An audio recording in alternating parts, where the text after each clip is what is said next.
কারিগরের পক্ষে থাকবে না, তাহলে আজ কোরআনের মাহফিল শোনার কোনো কথা নেই। যারা এই কারিগরের পক্ষে থাকবে না, তাহলে আজ কোরআনের মাহফিল শোনার কোনো কথা নেই।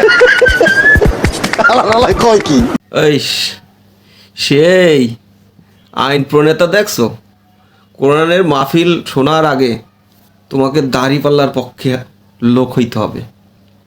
হ্যাঁ, মুসলমানের লোক কাজ হবে না, আগে দাড়িপাল্লার পক্ষের লোক হইতে হবে, তারপর তোমরা কোরআনের মাহফিল শুনবা। ঠিক আছে? ক্ষমতা পাওয়ার আগেই এই যে প্র্যাকটিস, এটা ফেসিজম কাকে বলে কি জানি না, স্বৈরাচারী স্বেচ্ছাচারী এরকম কিরকম জানি লাগতেছে না।